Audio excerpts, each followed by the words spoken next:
today in Rich in Relationship. We're going to talk about understanding the new rules of masculinity, or how to be a man in the modern age. For generations, being a man was simple. You worked hard, you were strong, you provided, you gave a level of protection.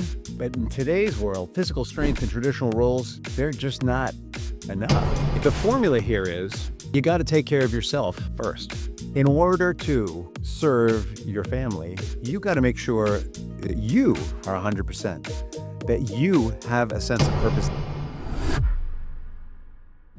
Welcome to another episode of Rich in Relationship. And today we're talking about redefining success and masculinity, how today's man can thrive. Yeah, that's what I'm talking about. I'm talking about thrive, not just at work, but at home. Not just at home, but with the extended family. Not just with the extended family, but in the community. Thrive in every aspect of your life. That is what we're talking about. We're talking about the letting go of the pain of feeling left behind and the hope of reinventing success today. Because for generations, being a man was simple. You worked hard, you were strong, you provided, you gave a level of protection. But in today's world, physical strength and traditional roles, they're just not enough. In fact, they're often uncalled for. Success isn't just about power, raw power, physical power. It's about strategy. It's about, here's something you hear a lot about, but we don't really get, emotional intelligence and adaptability. And you know what? I'm going to make sure I talk about what is emotional intelligence really as we go through this. I don't know about you guys, all right? But when I look at the models of success today, I'm a little intimidated. And honestly, I feel a little left behind.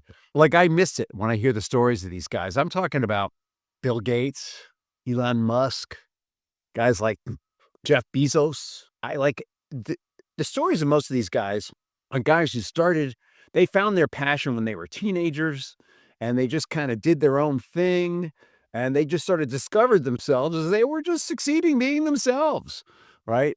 Really, this is what it is the rise and revenge of the nerds is what my generation called it.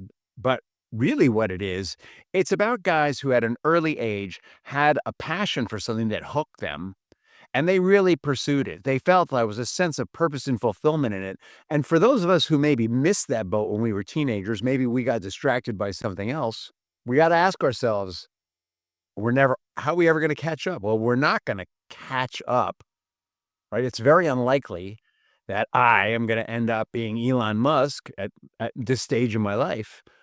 But I can catch up in the sense that I feel like I have a mission. I can catch up in the sense that I feel like I'm living a life of purpose. I can catch up in the sense that I'm standing for what I believe in and making mistakes doing it. Let's be clear. I can catch up in that I am learning to be strategic instead of reactive. We call that proactive over reactive here. That's the way that I can catch up. So let's go through this episode and just figure out, what is it that we need to understand about the new rules of masculinity so that we can start playing by them? We're going to talk about redefining success for men and really for women too in today's world, because you can't have one without the other. It's yin yang. We're going to talk about what does it take to be respected. So many men come to me and say, Rich, I don't feel understood and I don't feel respected. What does it mean to be valued? What does it mean to be fulfilled? What does it mean to be fulfilled as a man, as a husband, as a father, as a leader in your family? So to get there, we need to understand what's not working. And we talk about that a lot here in Rich in Relationship. Back in the day, success was about financial provision and physical dominance. Right? If you could come up with enough money and physical protection, you either did it yourself or you hired people to do it for you, then you were desirable. In fact, by the way, studies show if you were a woman, what success for you was that you demonstrated the ability to be attractive and productive, like heirs. Studies show that men and women still are attracted to these things, even though the rules have changed. Women are still attracted to men that they see as successful and can provide for them, even though they are capable of providing for themselves. And men are still attracted to women who who maintain their and who are nurturing and have a maternal quality, if not ability, right? This is still the draw. And no matter what age men and women are, these things are important, though there are certain stages in life where they become less important. What's changed is, what does success mean? What does protection mean contextually? What has changed in women is, what does it mean to be nurturing? What does it mean to be attractive? And depending on where you come from, your concept of what that means is going to be different. The words mean different things in different cultures to different people, is what I'm telling you. Right? So studies are based on words, but the words are often not contextually defined. So let's talk about that. Leadership was about being in control. It was about making decisions and expecting compliance. Emotional intelligence and partnership, when it came to men in relationship to women, were often afterthoughts, appreciated when they happened, but afterthoughts. So let's talk about emotional intelligence for just a second. In its most basic form, an emotional intelligence is the ability to see through the eyes of another person. Men are decent at seeing through the eyes of other men. Where we drop the ball is seeing eyes through the eyes of women.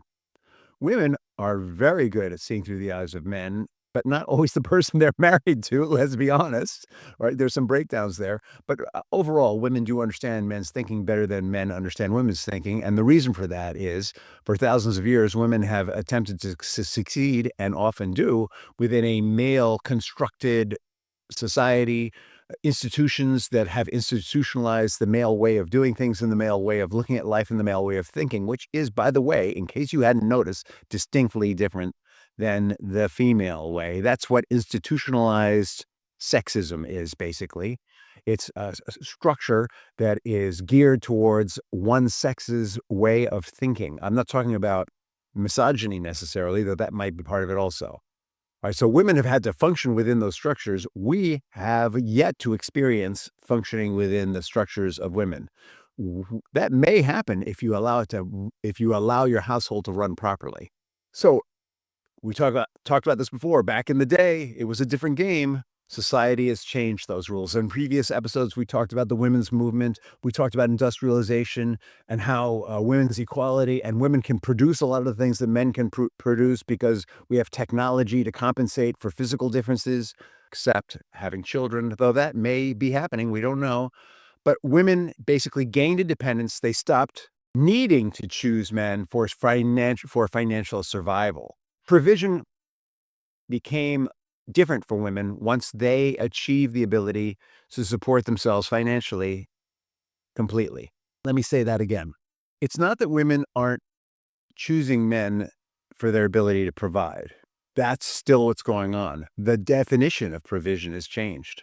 It's no longer, you go out and earn the money and take care of me and the kids. It's now, you are wired for long-term, goal-oriented action. How do we take what we have and make more of it? How do we take what we have and distribute it in a way that ensures that our needs are not only met now, but also in the future? How do we take what we have and use it in the best interest of our family today and in the future?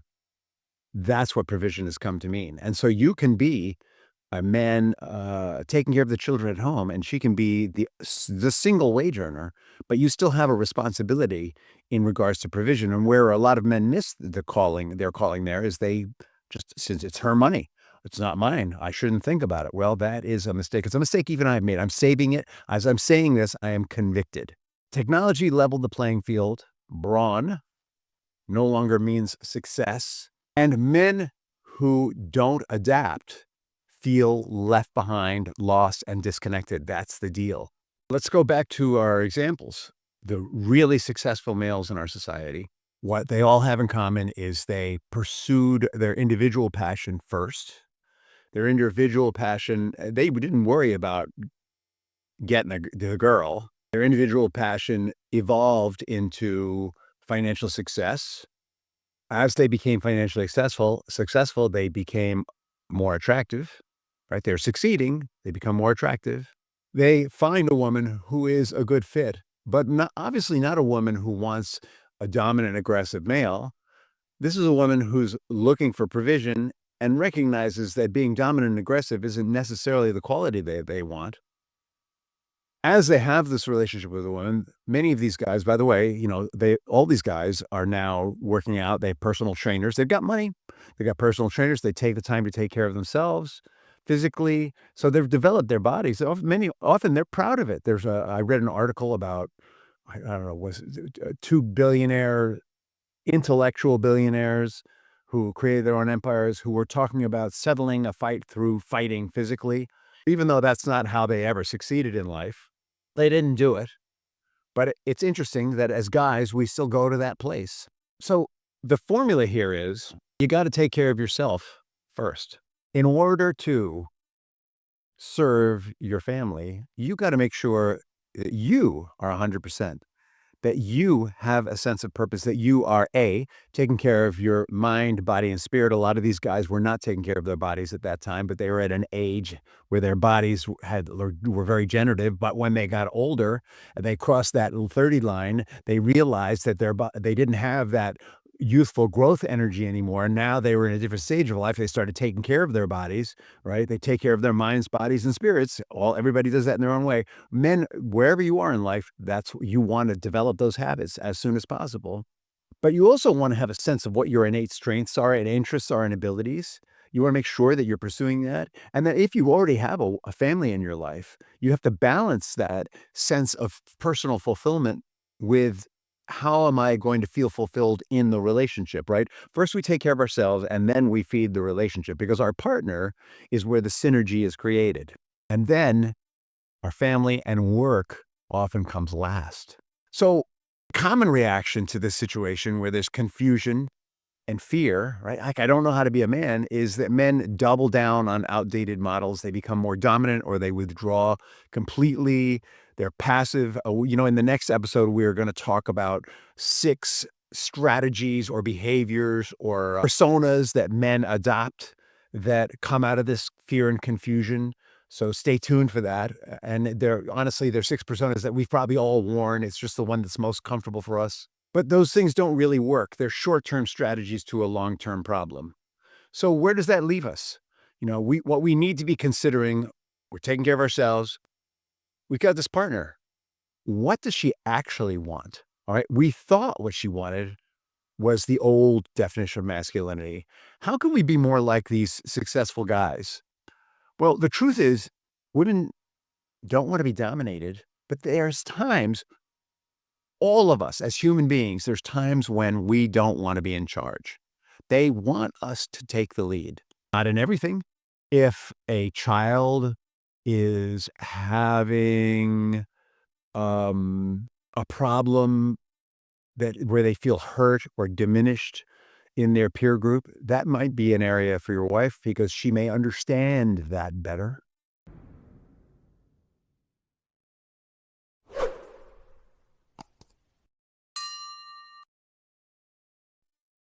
Depending on whether it's a boy or a girl.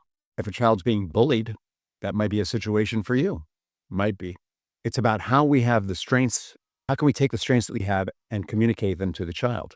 There are situations where she's going to want you to lead, and there's situations where you want her to lead, but you don't want it to be all her and she doesn't want it to be all you.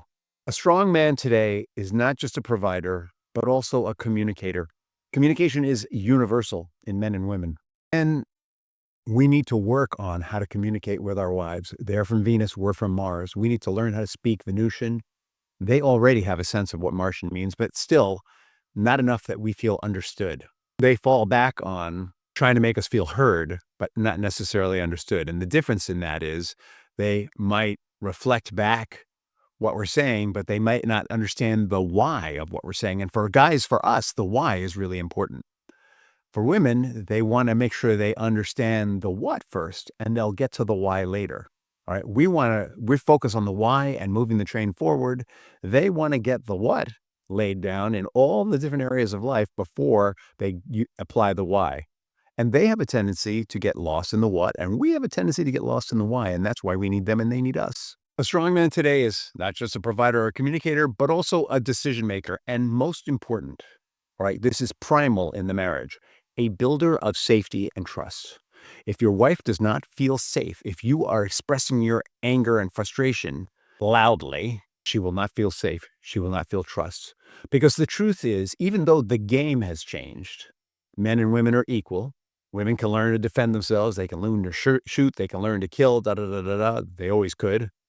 We're still physically bigger, and our anger comes across very differently than theirs.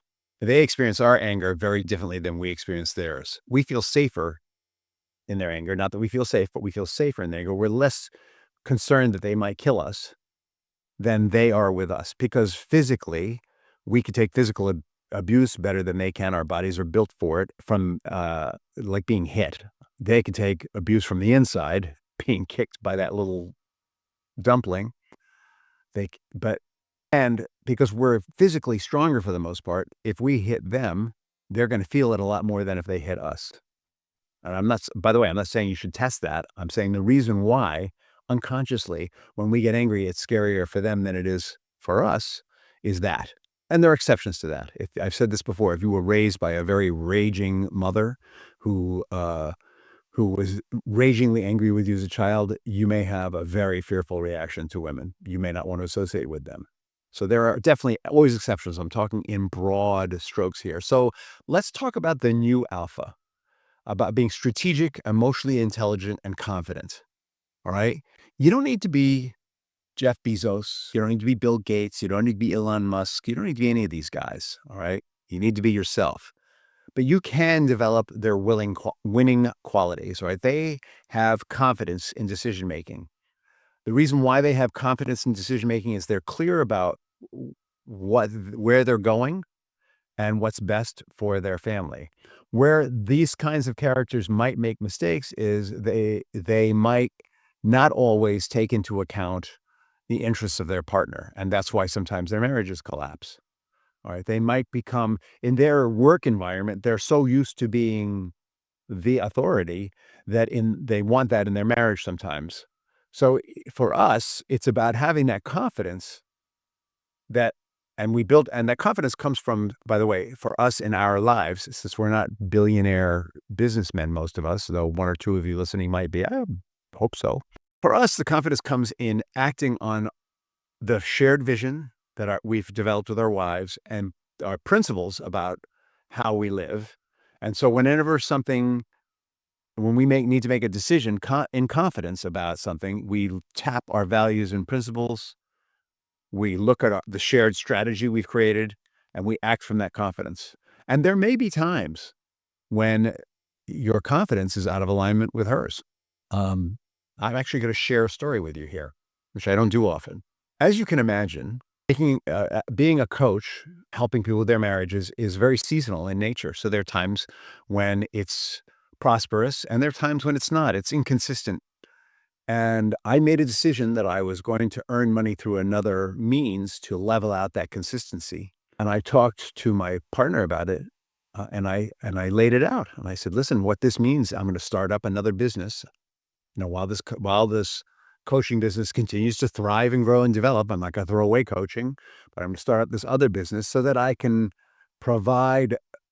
There's a gap in how much we're both earning and what we want to accomplish in our lives, and the timeline for that accomplishment. And so I'm stepping into this other work to supplement our incomes so that we can make sure that we stay on our timeline." She loved the idea of the timeline step up. She loved my confidence. She didn't like the idea that maybe I was going to be less available. And so this leads into the other quality, emotional intelligence. I knew that she would have a mixed reaction to this. And so I was very careful to wait until we had time alone together, to wait until we were both relaxed, and to share this and to give her an option. By the way, I said, if you don't want me to do this, let's just come up with another way to generate this money. But in the end, she blessed it with ambivalence, right? The ambivalence being, wow, I may not see as much of you as I'd like to. The ambivalence being, our kids may not have quite the access to you that they could while you're engaged in the startup phase of this new work, because every new work involves intensive startup. And the recognition that we would talk about that and address it.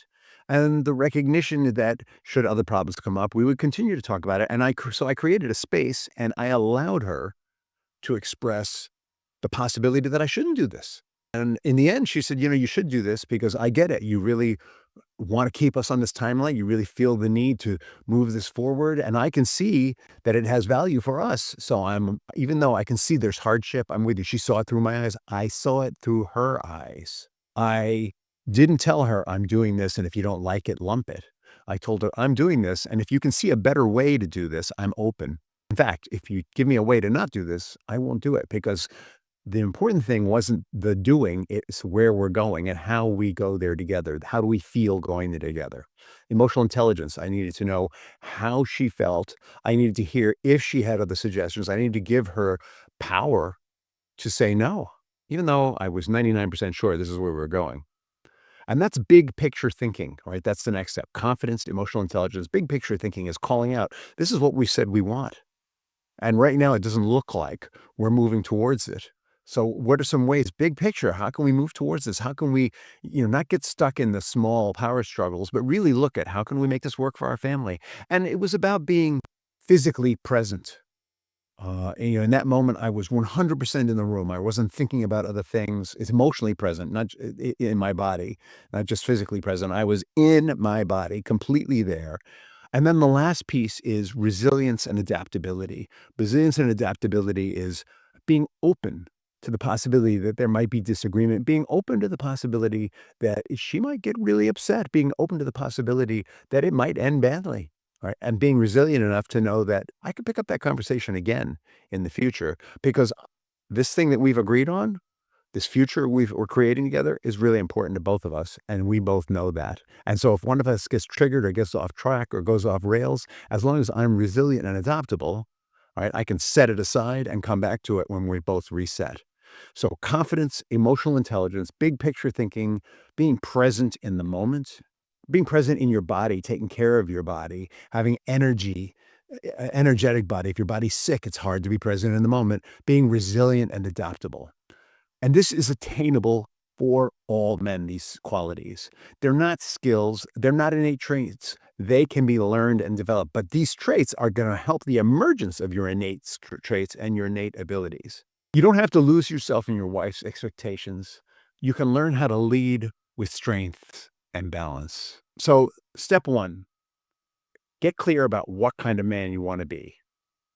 Not everyone has to be a CEO, but every man needs a mission. All right. I have a mission for our family and I have a personal mission. All right. My mission for my family is that I create the structures. I provide the structures for my children and their children to still come together and relax together and have a sense of family together. Like that's kind of like my personal family mission, but also that I continue to build up my relationship and my marriage and that together we help our children as they launch into the next phase of their life, giving them our wisdom and experience, the mistakes we've made and the things we've done right so that they can continue to grow and feel supported and nurtured independently of us. And personally, my mission is to help you have the most prosperous and joyful marriage possible. And what rings my bell is watching couples go from this ain't working to, oh my God, this is so amazing. And sometimes men come to me and say, oh my God, I don't know what to do. I'm getting divorces. Sometimes women bring their men to me and we do couples work. And sometimes men and women come together depending on where they are in the communication. So what's your big picture vision for your family? What is your personal fulfillment based in? And if you're not sure, we can talk about that some more. Step two, take control of your personal growth. Right? Step one, you decide what kind of man you want to be. Step two, take control of your personal growth. Make sure you're nurturing your mind, body, and spirit. Make sure that you're developing yourself. Make sure that you have all the connections and nurturing and sustenance you need to grow yourself. And step three, build a thriving marriage through taking the lead in your marriage. Taking the lead doesn't mean telling her how it's going to be. It means developing that shared vision and leading towards it. And when you see that there's some faltering or something that's in the way, either being willing to step in personally or talk about how she might step in personally or how you might do it together. Leadership in a relationship is not about control. It's about presence. It's about a safe space where these things can be aired out. It's about learning when to listen, when to take charge, and when to be supportive. Stop waiting for your wife to take the lead in the relationship, be the man she chose in the first place. But do not tell her how to manage the relationship. All right. I want you to know that when I had that conversation with my wife, there were places she went that I hadn't even thought of. Right. That was her managing the relationship. All right. That's her strength. Women are much more, the feminine side, the women are far more relational. And I was like incredibly impressed with it. Here's the final thought. Masculinity isn't dead, it's evolving. And the truth is, the context that we express our sense of purpose, our sense of manhood, our sense of masculinity, and is going to continue to change. So we need to observe how that environment is changing. Men who refuse to evolve are the ones who are struggling the most in their marriage, in their careers, and in their sense of self-worth. Don't be one of those guys. And if you think you might be one of those guys, reach out to me.